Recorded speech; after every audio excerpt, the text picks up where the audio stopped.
नमस्कार, स्वागत है आप सभी का डीडी न्यूज के इस विशेष सांकेतिक भाषा के बुलेटिन में। आपके साथ मैं हूं संध्या शर्मा और मेरे साथ है मेरे सहयोगी शरद मुदगल। आइए बुलेटिन की शुरुआत करते हैं हेडलाइंस के साथ। आज प्रधानमंत्री नरेंद्र मोदी से मिलेंगी यूरोपीय आयोग के अध्यक्ष उर्सुला वॉन डेर लियन। व्यापार, निवेश और ऊर्जा के क्षेत्रों में द्विपक्षीय सहयोग बढ़ाने पर होगी बातचीत। मुक्त व्यापार समझौते पर भी होगी चर्चा।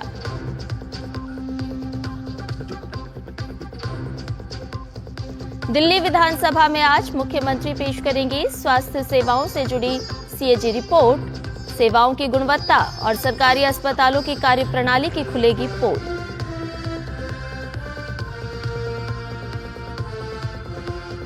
नेपाल में देर रात 5.5 तीव्रता वाले भूकंप से सहमे लोग। बिहार के दरभंगा, समस्तीपुर, सारण और आसपास के इलाकों में भी महसूस किए गए झटके।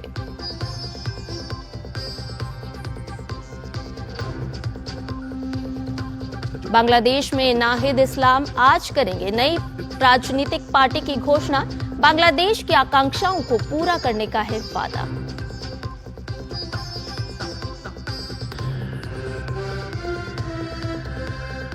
और चैंपियंस ट्रॉफी में अफगानिस्तान और ऑस्ट्रेलिया के बीच आज रोचक जंग। जीतने वाली टीम को मिलेगा सेमीफाइनल का टिकट।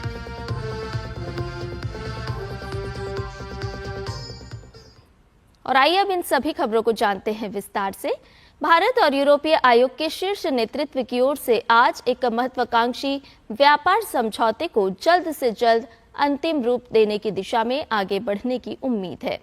प्रधानमंत्री नरेंद्र मोदी के आमंत्रण पर यूरोपीय आयोग के अध्यक्ष उर्सुला वॉन डेर लेयन 2 दिन के भारत दौरे पर हैं। आज उनकी मुलाकात पीएम मोदी से होगी। इस दौरान दोनों नेताओं में मुक्त व्यापार समझौता समेत रणनीतिक साझेदारी को अगले स्तर तक ले जाने पर बातचीत होगी। रक्षा, प्रौद्योगिकी और जलवायु परिवर्तन सहित विभिन्न क्षेत्रों में सहयोग बढ़ाने के तरीकों पर ध्यान केंद्रित किए जाने की उम्मीद है।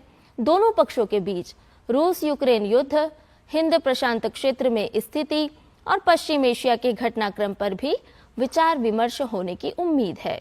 पीएम मोदी और लेन के बीच वार्ता शुल्क को लेकर यूरोपीय संघ और अमेरिकी प्रशासन के बीच बढ़ते तनाव की पृष्ठभूमि में हो रही है। उर्सुला लेन ने कहा है कि संघर्ष और तीव्र प्रतिस्पर्धा के युग में यूरोप के लिए भारत एक भरोसेमंद मित्र और रणनीतिक सहयोगी है। इससे पहले विदेश मंत्री डॉक्टर एस जयशंकर के साथ उर्सुला लेन की मुलाकात हुई और प्रमुख द्विपक्षीय मुद्दों पर चर्चा हुई। विदेश मंत्री ने भी उम्मीद जताई है कि आज पीएम मोदी के साथ रक्षा और सुरक्षा सहयोग बढ़ाने के तरीकों पर विस्तार से चर्चा होगी। दोनों पक्ष सूचना सुरक्षा समझौते को मजबूत करने की प्रक्रिया में हैं।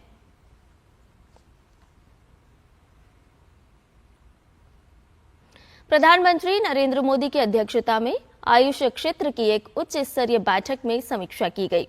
इस दौरान पारंपरिक चिकित्सा, योग और प्राकृतिक चिकित्सा को और मजबूत करने के लिए नीतिगत समर्थन और अनुसंधान को बढ़ावा देने पर जोर दिया। बैठक के दौरान आयुष क्षेत्र के वैश्विक स्तर पर तेजी से विस्तार को रेखांकित किया गया। इसके साथ ही पीएम आयुष क्षेत्र को सशक्त बनाने के लिए रणनीतिक हस्तक्षेप की आवश्यकता पर जोर दिया।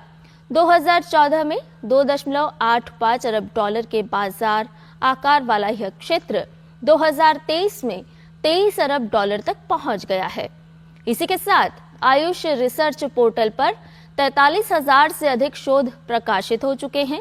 इसके अलावा पीएम ने Ayush visa, WHO, global traditional medicine centre और आर्टिफिशियल इंटेलिजेंस के उपयोग पर भी चर्चा की।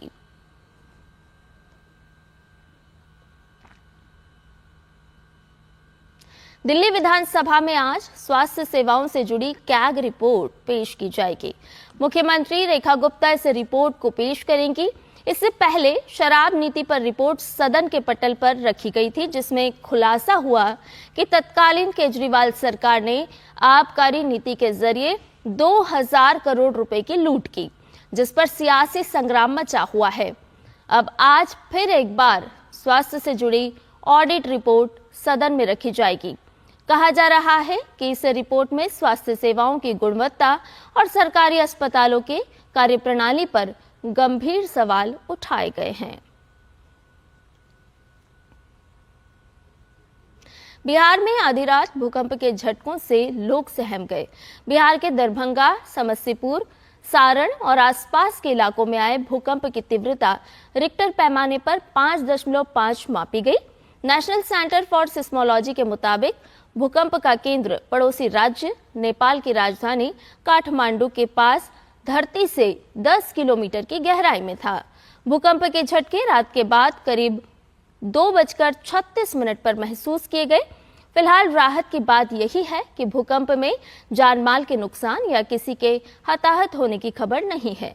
हालांकि देर रात आए भूकंप के झटके लगने से लोग सहम गए। दहशत के चलते लोग अपने घरों से बाहर निकल आए। बता दें कि एक हफ्ते के भीतर दूसरी बार भूकंप के झटके महसूस किए गए हैं। इससे पहले 22 फरवरी को भी भूकंप के कारण धरती डोली थी। बांग्लादेश में शेख हसीना को सत्ता से हटाने में महत्वपूर्ण भूमिका निभाने वाले नाहिद इस्लाम आज नई राजनीतिक पार्टी का गठन करेंगे। स्टूडेंट अगेंस्ट डिस्क्रिमिनेशन और जातीय नागरिक समिति ने घोषणा की कि नाहिद आज राजधानी ढाका के माणिक मिया एवेन्यू में अपनी राजनीतिक पार्टी लॉन्च करेंगे। नाहिद के नई राजनीतिक पार्टी का संयोजक बनने की संभावना है। नई पार्टी बनाने से पहले नाहिद इस्लाम ने अंतरिम सरकार की सलाहकार परिषद से सूचना और प्रसारण सलाहकार के रूप में इस्तीफा दे दिया। नई पार्टी के गठन पर जातीय नागरिक समिति की प्रवक्ता सामंता शर्मीन ने कहा कि विद्रोह के दौरान संपूर्ण राष्ट्रीय एकीकरण के बाद से ये महसूस किया गया कि मौजूदा राजनीतिक दलों की विचारधारा बांग्लादेश के सभी लोगों का प्रतिनिधित्व नहीं करती है।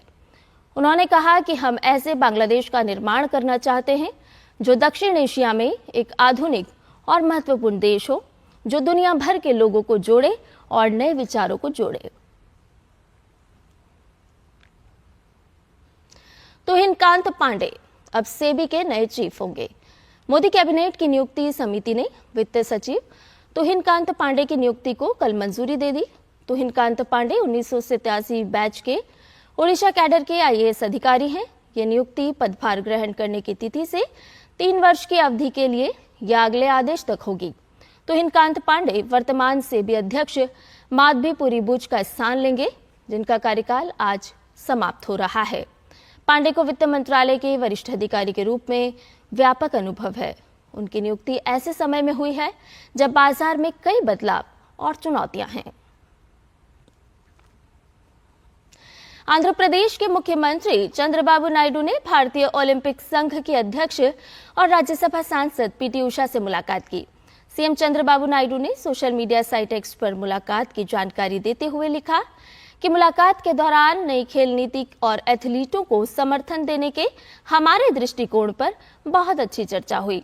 सीएम नायडू ने आंध्र प्रदेश में 2029 में राष्ट्रीय खेलों की मेजबानी करने की इच्छा जताई और राज्य में भारतीय खेल प्राधिकरण का क्षेत्रीय केंद्र लाने में उनका सहयोग मांगा। साथ ही अमरावती में एक राष्ट्रीय उत्कृष्टता केंद्र स्थापित करने और एक खेल शहर विकसित करने की योजनाओं पर भी चर्चा हुई।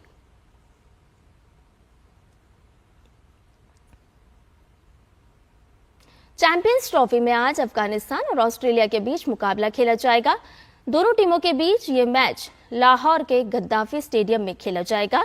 जो टीम इस मैच को जीतेगी वो चैंपियंस ट्रॉफी के सेमीफाइनल में प्रवेश कर जाएगी।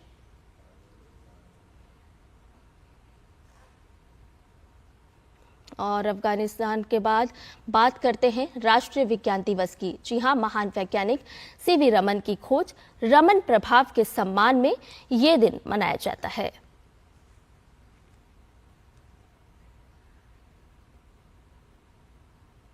आपको बताएं कि ये दिन विज्ञान के क्षेत्र में भारत के योगदान और वैज्ञानिक दृष्टिकोण को बढ़ावा देने के लिए समर्पित है। इस साल की थीम है विज्ञान और नवाचार में युवाओं को सशक्त बनाना, जो युवाओं को विज्ञान और नवाचार के प्रति प्रेरित करने और भविष्य के वैज्ञानिकों को तैयार करने पर केंद्रित है। और इसके साथ ही हमारे इस विशेष सांकेतिक भाषा के बुलेटिन में फिलहाल इतना ही। मुझे और मेरे सहयोगी शरद मुदगल को दीजिए इजाजत। नमस्कार।